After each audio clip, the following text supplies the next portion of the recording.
Hello बच्चों, मैं रामसिस sir Subhagi देवी intermediate college Allahabad में कक्षा 11 के बच्चों का मैं स्वागत करता हूं।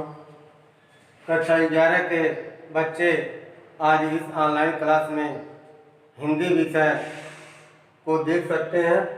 आज हिंदी विषय में मेरा टॉपिक है कबीर के दोहे। कबीर के दोहे जो इसके पहले हम 3 दोहे पढ़ा चुके हैं, उसको आप लोग पढ़ लिए होंगे और उसको समझ भी लिए होंगे। अब मैं चौथा दोहा आपके सामने पढ़ने जा रहा हूँ और इन सब का मैं व्याख्या आपको सुनाऊंगा। अब आगे देखें। बूढ़े थे पर उबरे, गुरु की लहर चमकी, भेड़ देखा जरा, उतर पड़े फरंग कबीरा, उतर पड़े फरंग। चिंता ते हरि नाम की और न चिंता दास, जे कहूँ चितवै राम बिन, सोई काल की पास कबीरा, सोई काल के पास।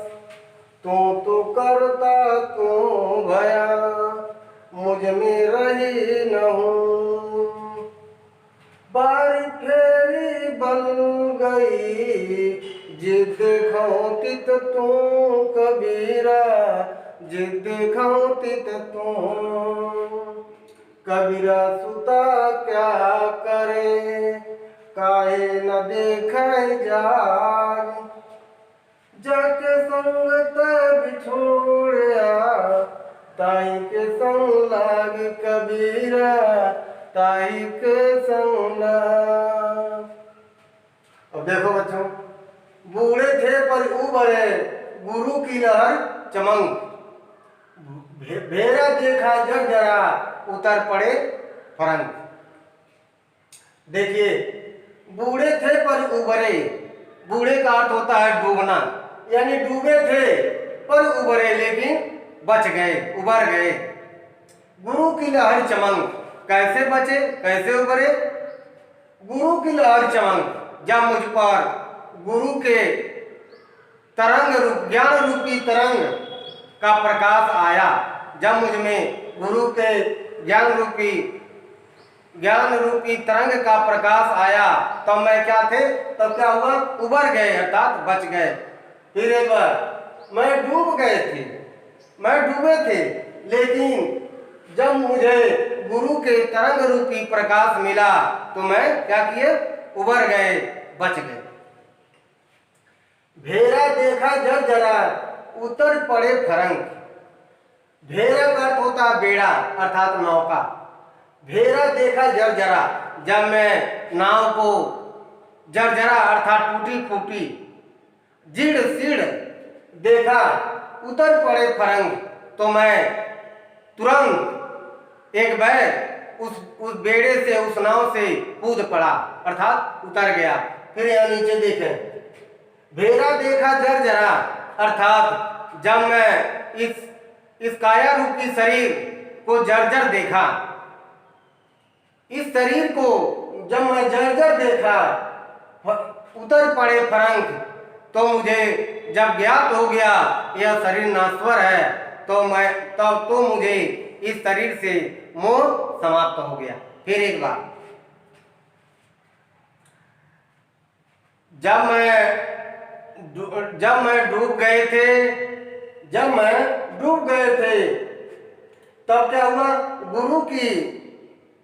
गुरु की ज्ञान रूपी तरंग मुझ पर पड़ी और मैं बच गया। अर्थात ज्ञान रूपी अर्थात मुझे ब्रह्म का ज्ञान हो गया और मैं इस मोह माया से बच गया। आगे, जब मैंने नौका को टूटी फूटी जर्जर अवस्था में देखा, अर्थात जब मैं इस शरीर को समझ लिया ये नश्वर शरीर है, यह कभी भी यह विनाश हो सकता है, यह शरीर कभी भी समाप्त हो सकती है, उतर पड़े फरंग, तो मैं इस नौका, इस शरीर रूपी नौका से तुरंत कूद पड़ा, अर्थात इस शरीर से मेरा मोह समाप्त हो गया। अब पांचवा में देखें, चिंता तो हरिनाम की और न चिंता दास, जे कहू चितवा राम बिन सोई काल के पास। फिर एक बार देख लो, चिंता तो हरिनाम की, यानी नाव का अर्थ यहाँ नाम से है, न कि नौका से। मुझे चिंता तो केवल प्रभु के नाम की है। मुझे तो चिंता केवल किसके नाम की है? प्रभु के नाम के, ईश्वर के नाम के, परमात्मा के नाम के। और न चिंता दास। दास का अर्थ होता है कबीर दास। कबीर दास जी कह रहे हैं और मुझे इसके अलावा और किसी की चिंता नहीं है, किसी भी भौतिक वस्तु की मुझे अब चिंता नहीं है। मुझे चिंता किसकी है? तो केवल परमात्मा के नाम की चिंता है, ईश्वर के नाम की चिंता है। जे कहू चितवे राम बिन सोई काल के पास। जे कहू चितवे राम बिन, जो जे कहू चितवे राम बिन, यानी राम के देखने के अलावा, राम के देखने के अलावा, यहाँ कबीरदास जी राम का अर्थ अयोध्या के राजा दशरथ के पुत्र राम से नहीं है, बल्कि परब्रह्म परमेश्वर से है। यानी मुझे राम के अलावा और कुछ दिखाई नहीं देता। सोई काल के पास, इसके अलावा जो कुछ भी मुझे भौतिक वस्तु अगर दिखाई देती है तो क्या है? वो समय के साथ बधी हुई है, वह नश्वर है। वो भौतिक वस्तु क्या है? नश्वर है, कभी भी नष्ट हो सकती है। फिर एक बात, मुझे चिंता तो प्रभु के नाम की है। कबीर दास जी कह रहे हैं चाहे इस दास को तो चिंता केवल प्रभु के नाम की है, ईश्वर के नाम की है, बाकी अन्य कोई भौतिक वस्तु की चिंता नहीं है। मुझे राम के अलावा, मुझे राम के अन्यथा अन्य जो भौतिक वस्तुएं दिखाई देती हैं वे क्या हैं? वे जो सांसारिक वस्तुएं दिखाई देती हैं वह समय से बधी हुई हैं, वह सब वस्तुएं नश्वर हैं। फिर आप छठवां में आप लोग देखें, तू करता तू भया मुझ में रही न हूं, बारी फेरी बल गई जिद देखो तित तू। तू करता तू भया, अर्थात मैं तू रटता हुआ, अर्थात मैं ईश्वर की भक्ति करता हुआ, मैं परमात्मा करता हुआ क्या हुआ? तू भया, अर्थात मैं स्वयं ब्रह्म में लीन हो गया, मैं स्वयं परमात्मा में विलीन हो गया। मुझ में रही न हूं, अर्थात मुझ में अब अहंकार नहीं रही। मेरा अहंकार क्या हुआ? समाप्त हो गया। मुझ में रही न हूं, मेरा अहंकार समाप्त हो गया, अर्थात मैं ब्रह्मलीन हो गया, मेरा अस्तित्व समाप्त हो गया। बारी फेरी बल गई जिद देखो तित तू। बारी फेरी बल गई, बारी फेरी का अर्थ होता है जन्म और मरण का चक्र। बारी फेरी जन्म मरण का चक्र बल गई, समाप्त हो गई, अर्थात मुझे मुक्ति मिल गई, मुझे मोक्ष प्रदान हो गई। किससे? इस जन्म मरण के बंधन से मैं मुक्त हो गया। जिस देखो तितू, इस प्रकार मैं जिधर भी देखता हूं, जब भी मैं अपने नेत्रों को खोलता हूं, उधर परमात्मा ही नजर आते हैं, इसके अलावा कुछ भी दिखाई नहीं देता। मैं तू रटता हुआ, मैं परमात्मा रटता हुआ स्वयं ब्रह्म में लीन हो गया, स्वयं मैं ईश्वर में समाहित हो गया, स्वयं मैं ब्रह्म हो गया।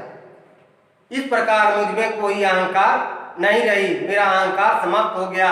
एक ये भी कह सकते हैं, इस प्रकार मेरा अस्तित्व, मानव शरीर का जो अस्तित्व था वह समाप्त हो गया, क्योंकि मैं ब्रह्म लीन हो गया। बारी फेरी यानी जन्म और मरण के चक्र से, जन्म और मरण के चक्र जो है समाप्त हो गई, अर्थात जन्म और मृत्यु के चक्र से मुझे मुक्ति मिल गई। जिद देखो कि तू, इस प्रकार मैं जिधर भी देखता हूँ, जिधर भी मेरी नजरें जाती हैं, उधर मुझे परब्रह्म ईश्वर ही दिखाई देता है, अन्यथा कुछ भी नहीं। कबीरा सुता क्या करे, काहे न देखो जाग।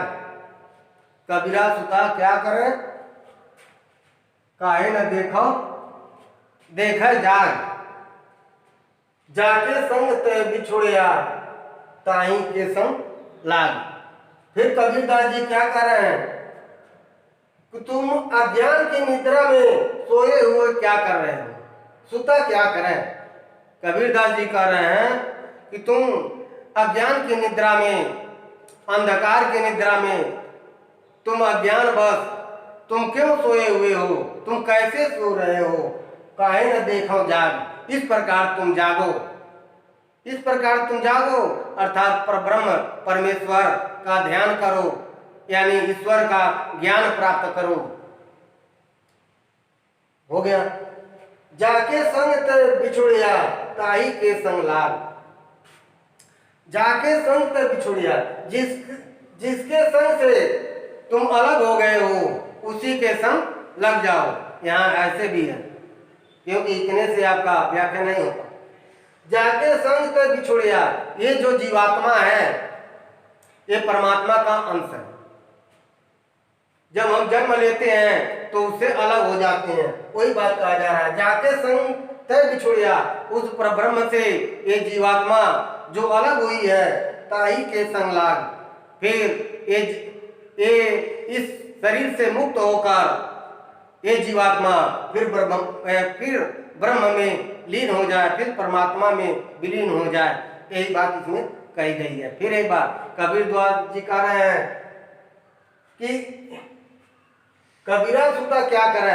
कबीरदास जी कह रहे हैं कि तुम अज्ञान की निद्रा में क्यों सोए हो, इसलिए जागो और ज्ञान प्राप्त करो। जागो और परब्रह्म रूपी ज्ञान को प्राप्त करो।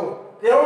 क्योंकि ये जो जीवात्मा है, ये जो शरीर है, ये क्या है, परमात्मा से ही अलग हुआ है, उस परब्रह्म से ही अलग हुआ है। इस प्रकार तुम ज्ञान को प्राप्त करोगे, यानी ईश्वर के तत्व को जान करके फिर उस परब्रह्म में लीन हो जाओ, फिर उसमें समाहित हो जाओ। इस प्रकार बच्चों, आप लोग इस चार दोहे का, कबीर के इस चार दोहे का आपने व्याख्या पढ़ लिया है। अब इसको घर पे पढ़ लेंगे। अब इसके बाद अगला वीडियो, अगले दोहे के लिए मैं अगले दिन बनाऊंगा। तब तक के लिए बच्चों धन्यवाद। और मैं यही आशा करता हूँ कि आप लोग इसे मन से घर में पढ़ते रहें। धन्यवाद।